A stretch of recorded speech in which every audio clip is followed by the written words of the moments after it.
are looking for a speaker for your organization, look no further than Dr. Janice Fortman, an international speaker, award-winning author, and producer and host of Relationship Matters TV. What sets her apart is that she connects the heart of relationships with the power of communication and leadership. Dr. Jan's goal is not simply to inspire audiences for a moment, but to give them the insight and tools to transform the way they live, lead, and relate to others. Contact her at drjan@drjanicespeaks.com or 1-877-667-7325.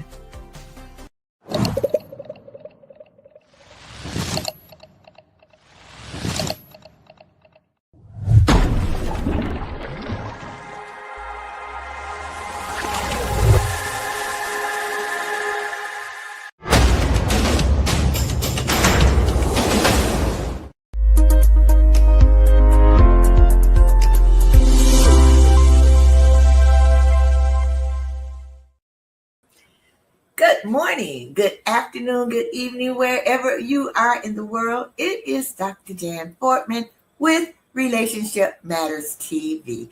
I hope everyone is having a beautifully blessed morning, afternoon, or evening, wherever you are in the world. Well, today I'd like to introduce you to a special guest. This is a special show. And I know that you are going to get a lot of value from this guest. As a matter of fact, if I can be transparent with you, she was speaking to me. She was speaking to my heart, because what we're going to have a conversation about is something that all of us need, all of us. If you don't need it now, you know someone who needs it, or you're going to need it. So let me tell you a little bit about my guest. Her name is Pam Landry. Pam has a special passion for people who care for others in whatever capacity, including caring for yourself. She is a space-holding haven for change seekers who have misplaced their inner compass. Think about that. I never thought about that, about my inner compass. She does that while caring for others. She uses focused inquiries to inspire and support self-discovery, bringing compassion, empathy, and experience to each meeting. So each time you talk with her, and I know you are going to after this, remember what I just told you. Pam also offers a collaborative effort creating self-awareness and maintainable changes. She believes that each person knows what to do to resolve difficulties, but situations keep them stuck. That was me. And unable to access their inner wisdom by themselves.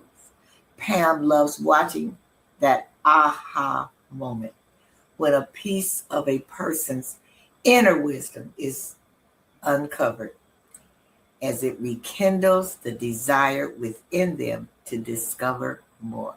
Now, I know I have whet your appetite as far as Pam is concerned.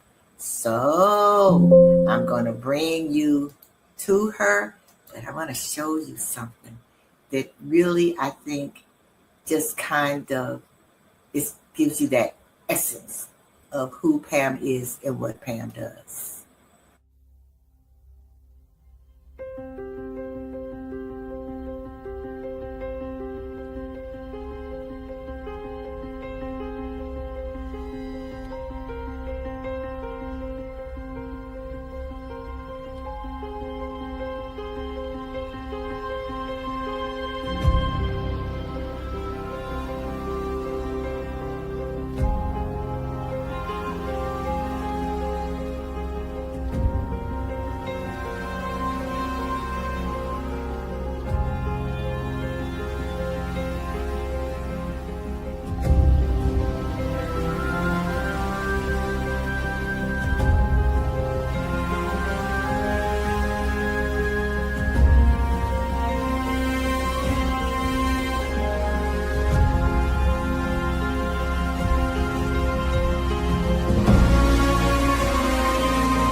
Well, I know that, I felt it here. I felt it here. Let me bring Pam on. Hello, Pam. Hello. How are you today? Oh, today's really a lovely day here. It's nice and sunny for a change. So where are you calling from? I'm in the Atlanta, Georgia area. Oh, aren't you all going to have the World Cup soon? Well, it'll be downtown. It'll be, when I say the Atlanta area, that's many, many miles, just like any large city. Right. And it's down in the center of town. Oh, okay. Yeah, I won't have any contact with any of them. Where are you going? Right. Yeah, it's very crowded down there right now. I'm sure. So Pam, let's get into it. I wanted you as a guest on my show because when we had our conversation, I thought about what it was like when I was caregiving for my mom. And what really struck me is when you said something about your inner compass. What is that? Well, that's your inner knowing. Okay. It's so you might be called intuition, but it's a little bit more than that. It's a deep knowing about your life's purpose, what drives you in that direction. And I would say that's really, it's a combination of all those things, where an inner compass is what drives you to do what you do and how that leads you in different directions. Okay. So tell me, how did you get into what you're doing now?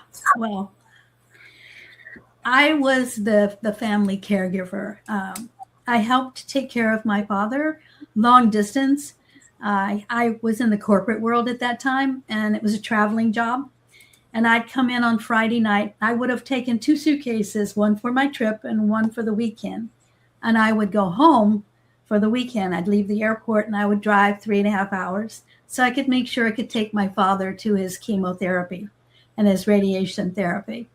But even before that, people gravitated to me. Today, if I'm in the grocery store, someone might come up to me and they just, I don't know. It's like I have this sign on my back. She'll listen. Right. Okay. Right. So I would get people coming up to me at various times, and basically they just wanted to be heard.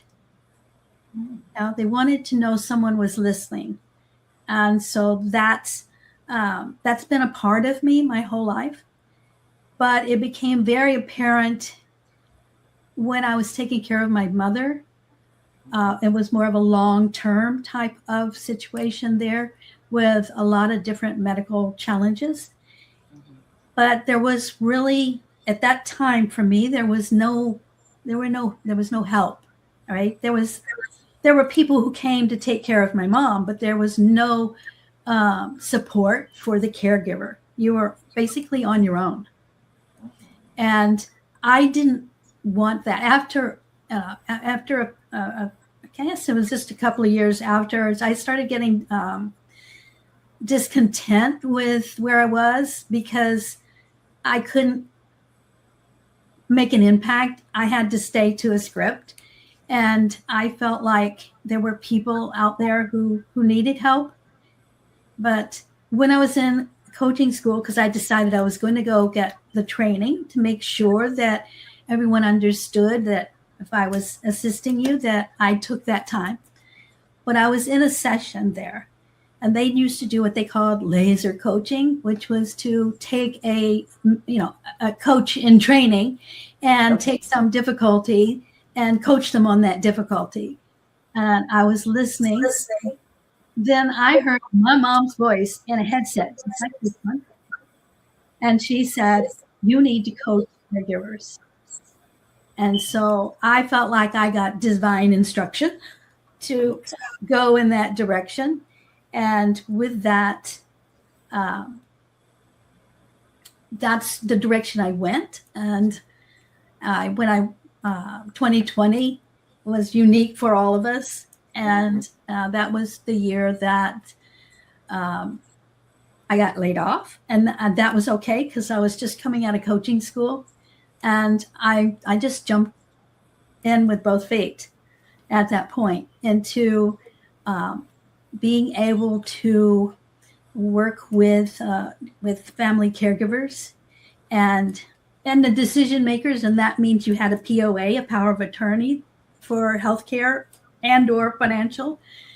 So you had a whole lot of responsibility there because that's who I had been, and I knew how lonely that was and how stressful and overwhelming it was to make life-death decisions for a parent, to advocate for them.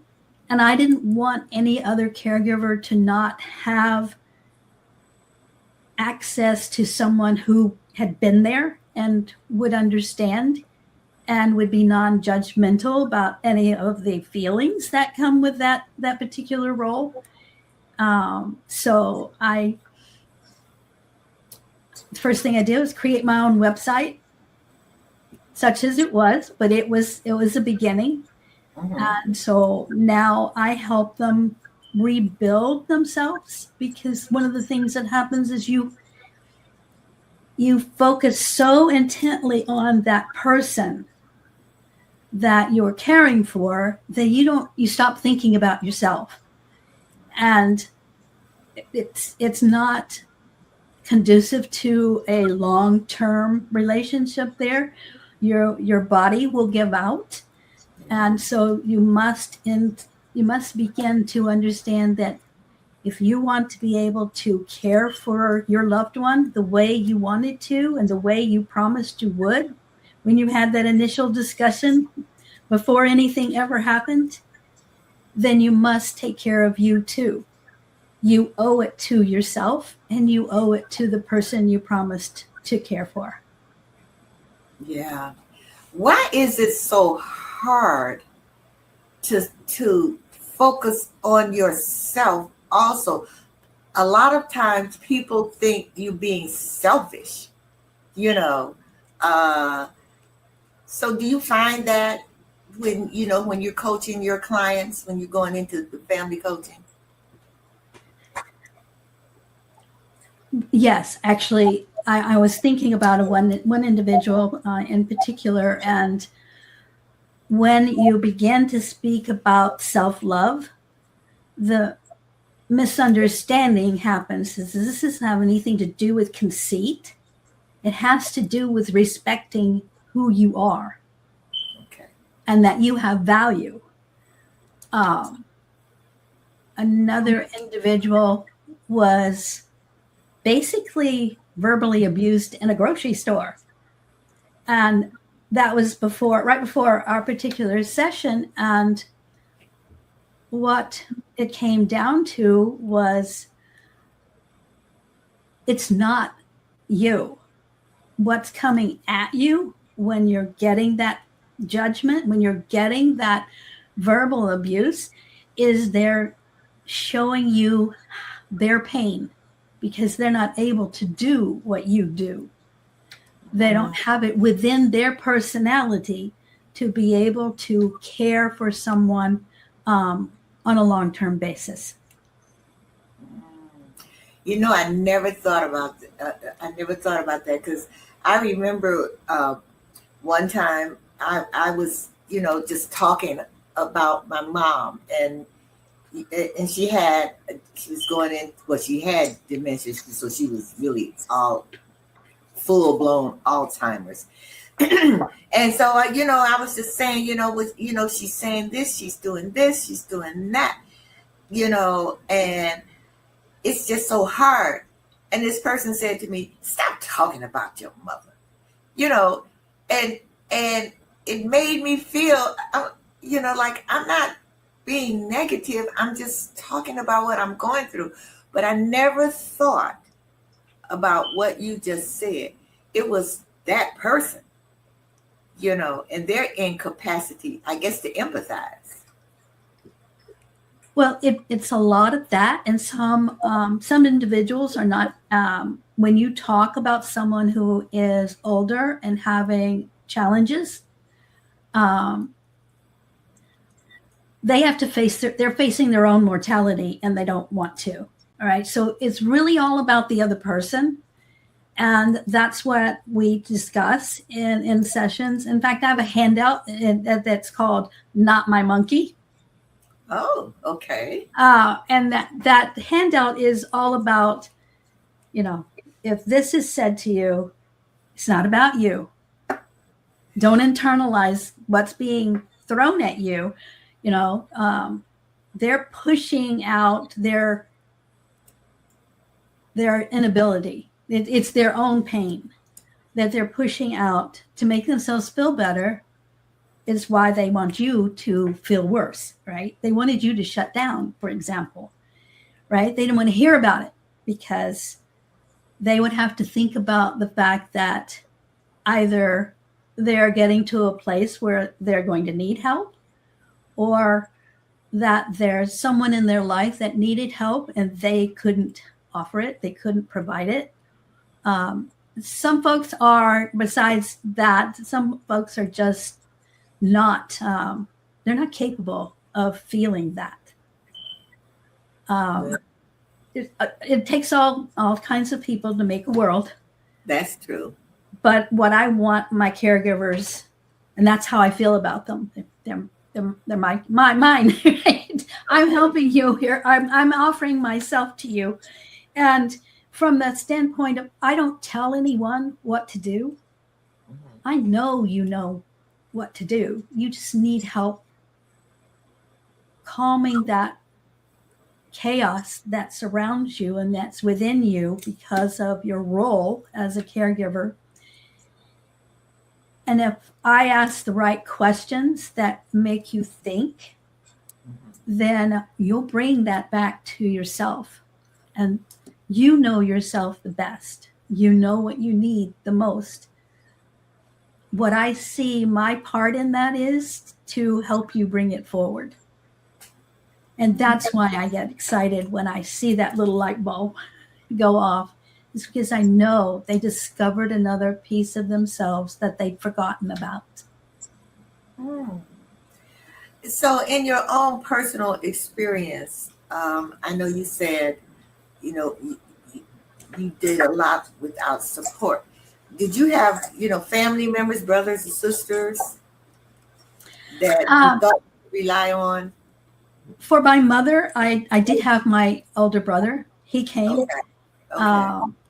Well, it took me about a week to figure out I couldn't do this by myself. Even if I quit my job, I couldn't do it by myself. She needed 24/7 care. And I needed to work because she had so many medical challenges and not everything was covered by Medicare or her supplemental insurance. So somebody had to pay, and that was going to be me. But with my dad, my brother was in the Navy, so he wasn't home. And there were 3 other children, but one was, just a teenager. Okay, just 13, right? And so she wasn't really emotionally capable. But the other 2 were adults, but they never came. And what I got told both times was, I can't stand to see them like that. And I'm going, this is what we have. There's not anything else. This isn't going to change. This is it. So either you see them now as they are and love them anyway, or you deal with the guilt trip later. Yeah. And that guilt trip is, as I tell people, if you go to a funeral or homegoing, and you see this family member wanting to climb into the casket, falling all over the place, that's usually guilt. I went to a homegoing of next door neighbor's dad, and I was asking someone, well, who is that? That's, falling all over everybody, and they said, oh, that's her sister, my neighbor's sister. Now, I've been living next door to her for over 10 years. I said, oh, she has a sister? And I thought the neighbor was the caregiver for her mom and her dad. She was the one that handled everything. And I thought, you know what? That's guilt. Because I didn't even know she had a sister. And then later on, you get the story, well, she was never around, the neighbor, she would try to get her to come and help, and she never would. She was always busy or whatever. And that's guilt. And, I like that, what you said, you do it now.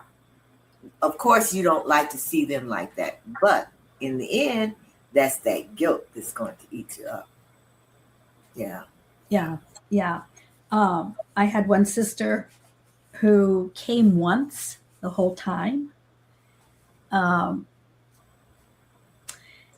I need to mention that when my brother came, and he was with us for 3 months.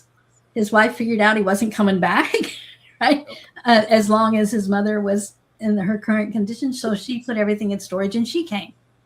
Okay. So there was myself and my husband and my brother and his wife, which was what we needed to get around the 24 hours. And the fact that I needed to travel so that we could still pay for things. So we went through that very well. But this one sister did not come, not even to visit. I mean, I was encouraging them to come visit. Mm-hmm. But at the funeral, she went up to my sister-in-law who had come and taken care of someone who was not her mother, right? And told my sister-in-law that if she had taken better care of our mom, that our mom would have survived. Oh, no. And so my sister-in-law came to me in tears and she said, did I do something wrong? I said, no, that's her guilt showing up. She didn't come and you did. Wow. Don't listen to that. That's her trip. That's hers to deal with. It's hers to bear. She made a choice. And you made a choice. You came and it wasn't even your mother. And I appreciate you. Wow. That's wonderful. That's wow. Right. Things happen in the families. They're messy. It's messy. It just is. But yeah. So Pam, I got to take a brief commercial. Sure. And when we come back, what I want to do is talk about families, the caregiver and families. Okay. Okay. All right. So we'll be right back. As I said, I know this conversation, it's hitting me, and if it's not hitting you, you know someone who really needs to be here. So if you get a chance during my commercial, call someone and tell them they have to come and watch or listen to Pam Landry, because she offers some great wisdom that you just, you really need to know about. So we'll be right back after this brief commercial.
All righty, we are back and we're going to talk about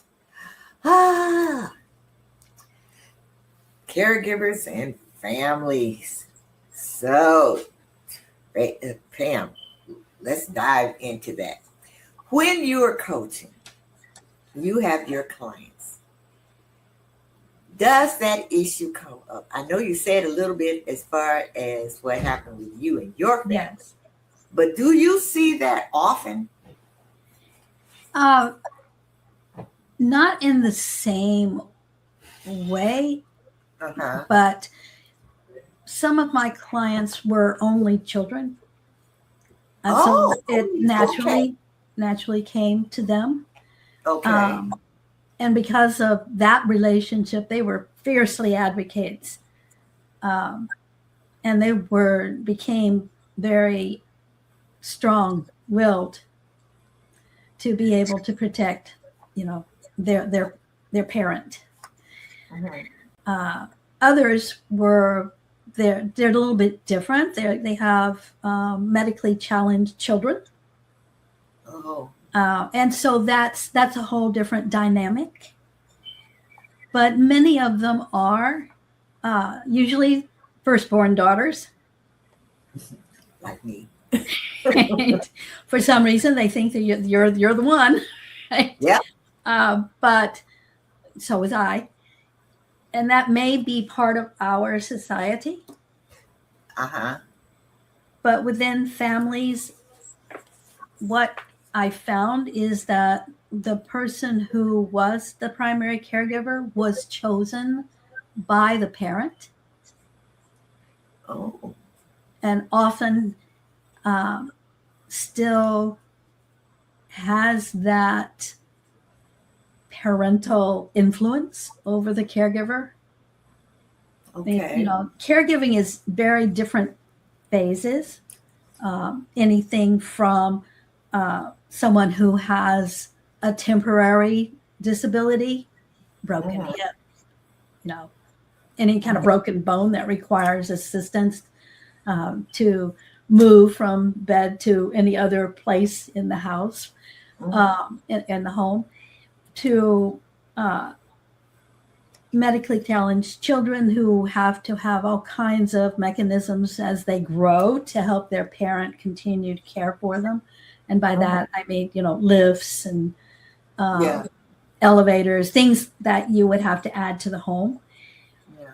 But there are also those with, you mentioned your mother had dementia, and that one is much harder to deal with. Well, not any harder than my mom with her 8 different modalities, but different, the different way that you would approach it. And very difficult for the caregiver as they watch their parent forget who they are. Yeah. Yeah. I know with my mom, but the thing is, because I'm a mother-daughter relationship coach also, is that I was aware of, how things were going to go. And so I'm wondering, when you are speaking, when you're coaching your caregivers, do you prepare them, especially if the caregiver is someone who's caring for a person, mom, dad, could even be an adult child that's going through dementia or Alzheimer's? Do you prepare them for that journey? I find that when they come to me, they've already figured that out. Although we might have discussions, because one of the things that I see with all caregivers is they want to be seen and heard and appreciated. And when their parent or who their care recipient is not able to be able to give them that, that's when I see them. when they Okay. realize that I'm going to listen and I'm going to hear, I'm going to appreciate what they say. Um, and it's not, there's no judgment in that. I'm not going to say, Mhm. I hate the word should. Instead, if it comes out of my mouth, I say, oh, I apologize. I did not mean that word, because that's not where I want to come from. I Yeah. want to come from listening and allowing them to experience whatever those feelings are in a Mhm. safe space. It's not going Mhm. to go anywhere. It's also why I wear a headset like this. Oh. It's because I know when I have my caregivers, because of the strain that they're under, Mhm. is that they're going to cry, and that's okay. I can be there. I can hold that space Mhm. without becoming emotional myself. It's not a matter of that, I'm not caring. Yeah. It's a matter of that's what they need. And since I feel like my session is all about them, it's Yeah. not about me, then I want to be able to hear through those tears what they're saying. And Oh.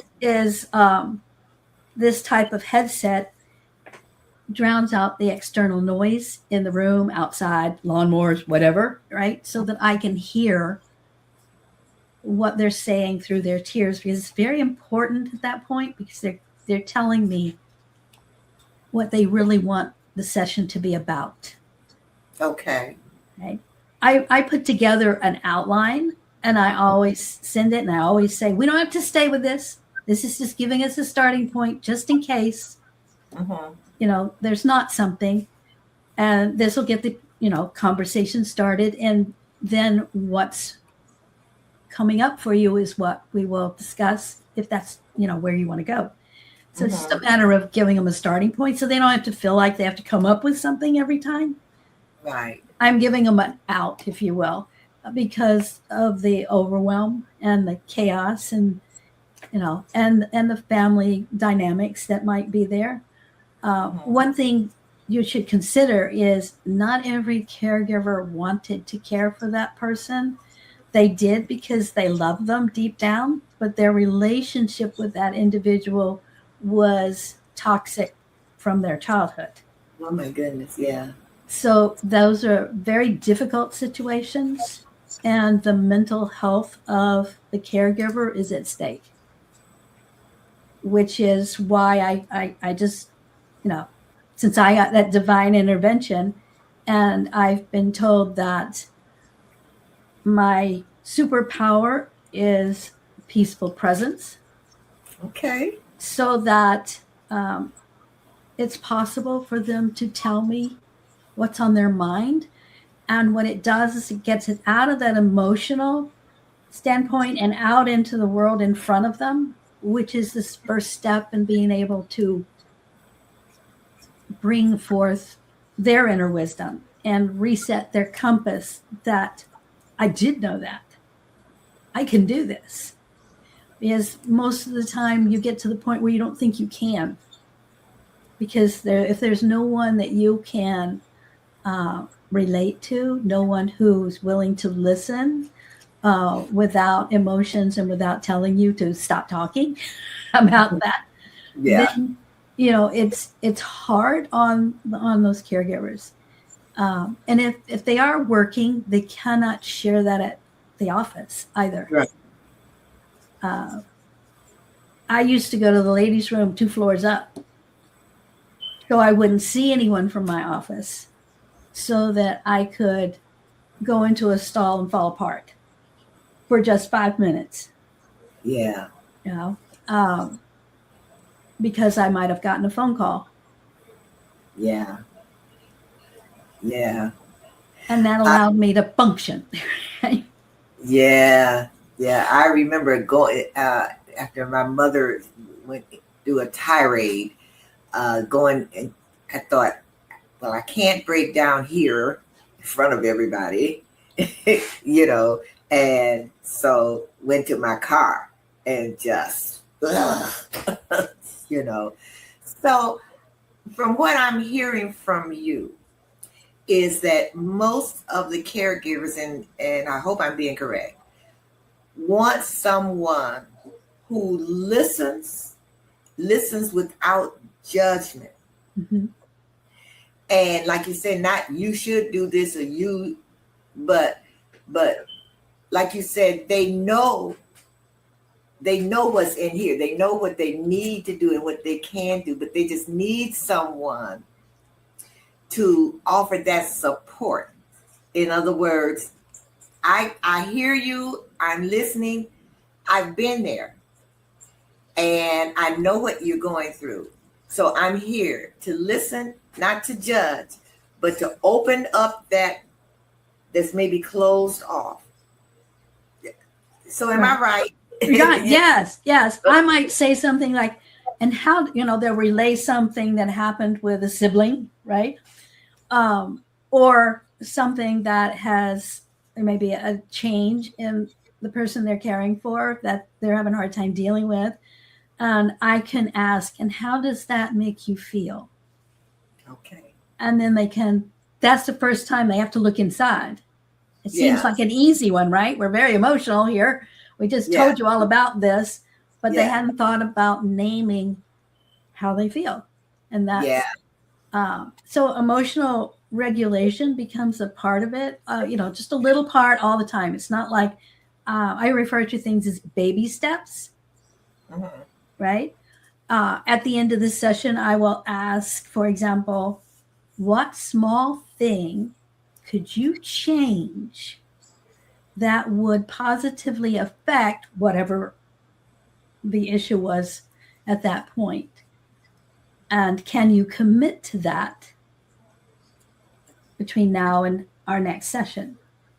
It gives them a focus because now they can see how that makes them feel when they react in a certain way and they don't like it.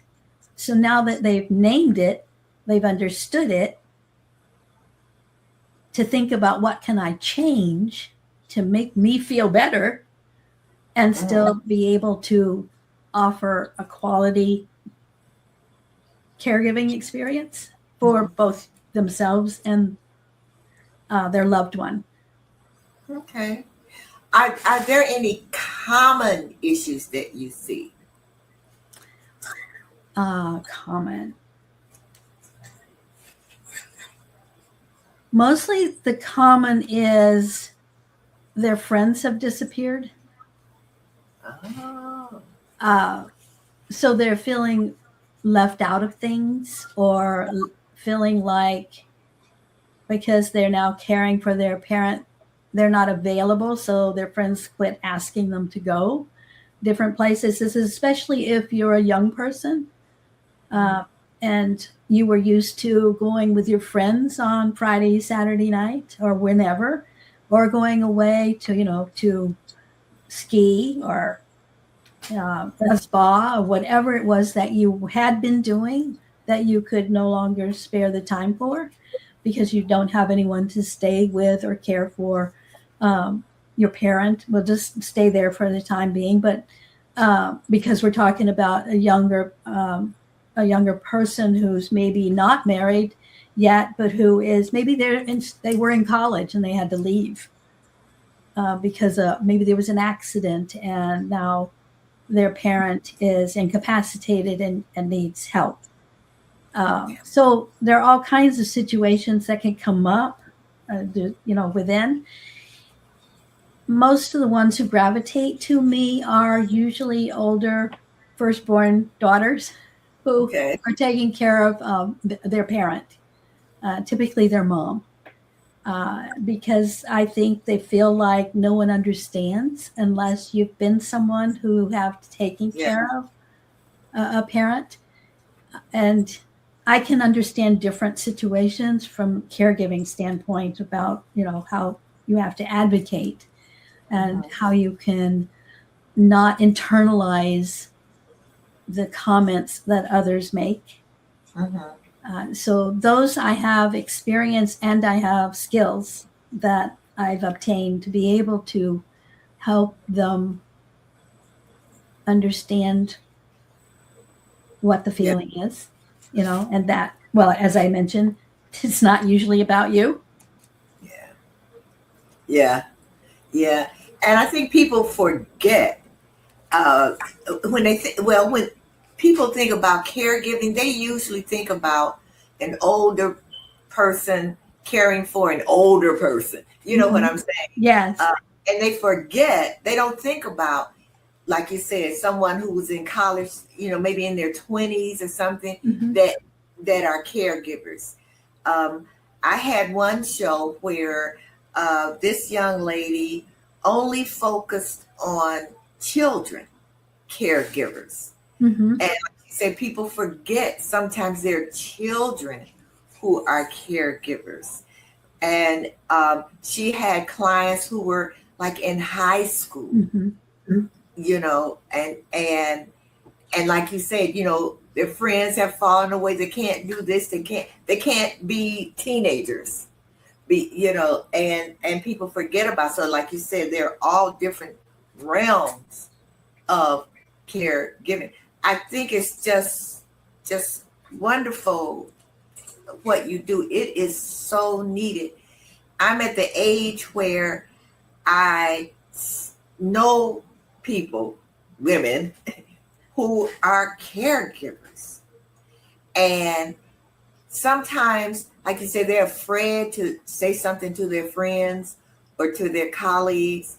And they might say something, a sentence, and then you think, oh, she's a caregiver. She's taking care of her mom, or she's taking care of her husband, or whatever. But they haven't said anything, because like they're afraid of being judged. Right. Not only by their coworkers in the case of the workspace, but their managers. They're afraid their job is at stake. So they'll risk the bad review because they're tired, or they forgot something, or they were late because they had to go to the emergency department all night. And so they came straight from there, was their loved one was admitted, and they're not sharing that. One other aspect that we haven't touched on, so I briefly say, as I was doing some research on what are the pain points for the executive caregiver, because just like children, people forget that you could be in that corner office, or you could be a director, or you could be an officer of a company and still be a caregiver. They just assume that they would just pay for someone to take care of the loved one. But that doesn't remove the responsibility, because the professional caregiver has a certain set of responsibilities that they're allowed to do, and they will still contact if they have to. They'll need a determination if they need to go to the emergency room, and they will find you. If you have the power of attorney for healthcare, the medical staff will find you, and they will interrupt whatever meeting you happen to be in for you to make decisions based on your POA responsibilities. So that it adds a whole nother realm as well. They can't share what they're doing either, because they're at a level that's just not acceptable. Right. I'll share one last thing with mine. I had a manager tell me to put my mother in a nursing home and forget about her. Oh my God. Unfortunately, she hit me on the day that I was very tired, right? Because I had been to the ER and I had come from the hospital. And I'm like, that's not your call. As long as I'm doing my position and I am carrying out my responsibilities at the same level I was doing before, this is not your call. I couldn't believe it. Oh my God. The thing is, Pam, more than likely, that manager will be in your same situation. Oh, I'm sure they will. But I must have had an angel, because 2 weeks later, I had an old friend reach out to me because they'd started their own company and they wanted me to come work for them. All right. So I didn't need to deal with that person anymore. Right? Another divine intervention. Oh my goodness. When you said about executives, you're right. My husband had before he retired, he found out that his boss had a child who was needed 24-hour care. Mm-hmm.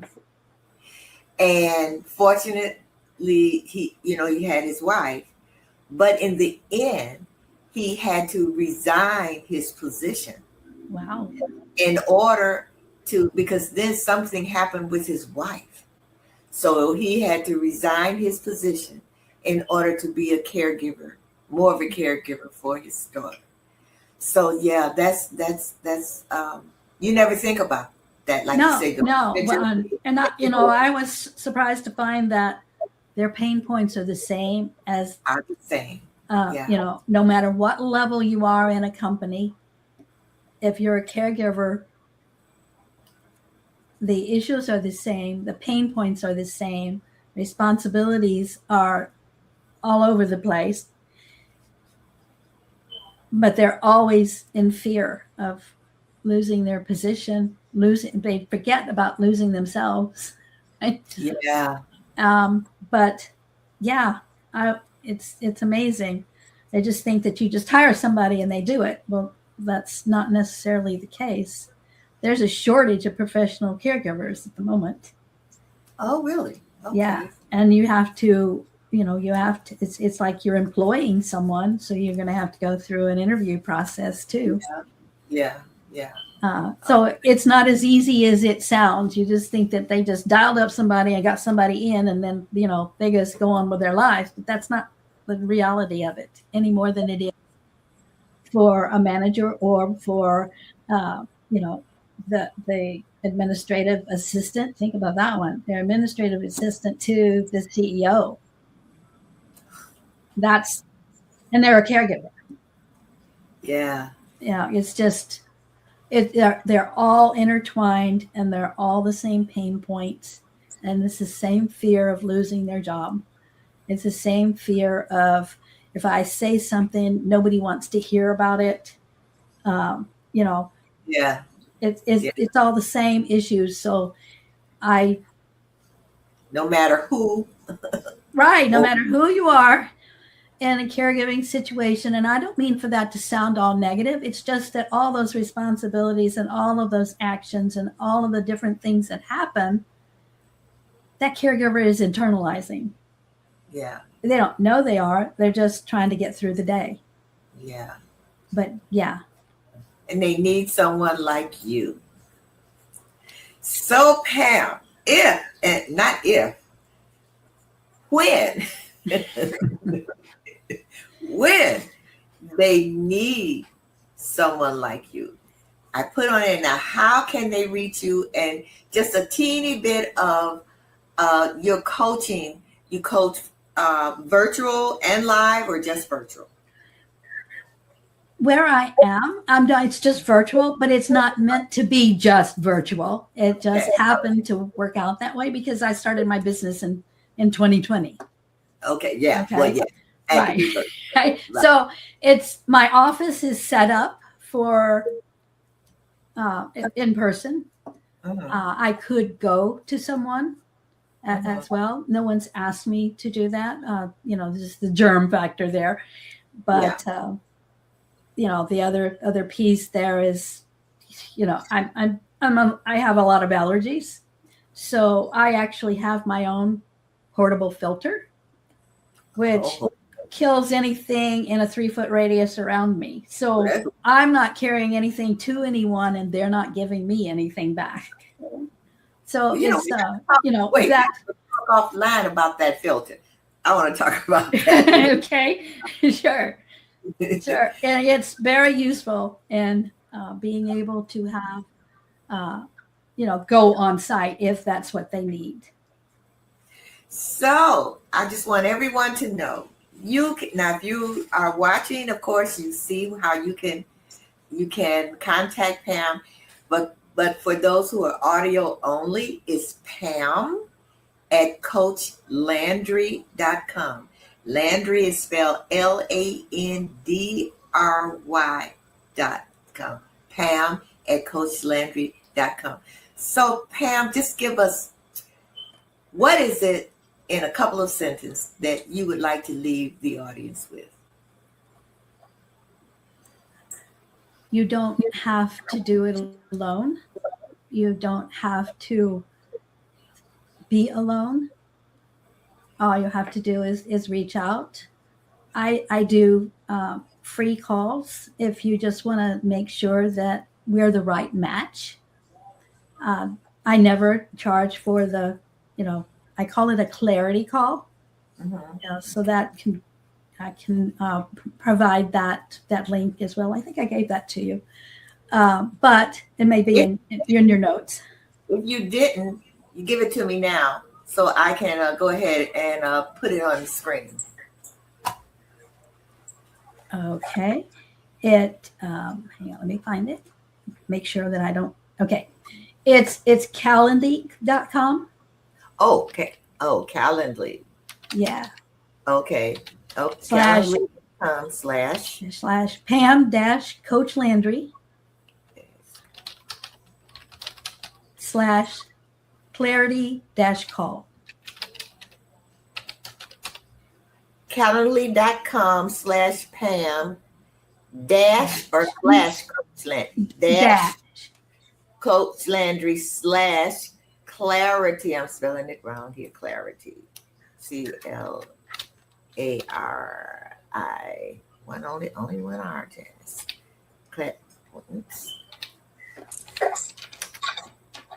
Clarity clarity.com or .com. Yes. .com. But basically, if it's calendly.com / Pam dash Coach Landry, is that what I said? Calendly.com. Is that it? If it's calendly.com / Pam dash Coach Landry, it should show you all of the different things that I have, and you can choose the clarity call. It's 30 minutes. Okay. If you think it might take longer, there's an on in there for an hour as well. Okay. But I usually say the clarity one to make sure that folks are not overwhelmed. Okay. Right. It's not like it has to be longer. Right. Okay. Well, Pam, thank you so much. I really appreciate you being my guest. And even though I know I am no longer a caregiver, still what you said to me, I should have known you. We were probably caregiving at the same time. Because I needed somebody to talk to. But thank you so much for being my guest. You have offered so much value, and I just love what you do. It's so very, very needed. And I'm thanking your mother for that divine intervention. Right. You should have seen me. I took my headset off and I put it back on. I'm like, what? Wow. It was kind of bizarre and upsetting, but yeah. So thank you for having me. And I appreciate being able to speak to your audience and offer them some value back. All right. And you have a beautiful, blessed rest of your day. Thank you. You too. All righty. Bye-bye. Bye-bye. Wow, this has been wonderful. You must reach out. I know, even if you are not a caregiver now, just really to talk with Pam and just to know that you will have someone who you can listen to, because that's what most caregivers want. That's what I wanted, just to have someone to listen to. So thank you. Thank you all for watching, for listening. And I will see you again on Relationship Matters TV. So remember, there are all kinds of relationships, all kinds of relationship matters. Life is about relationships.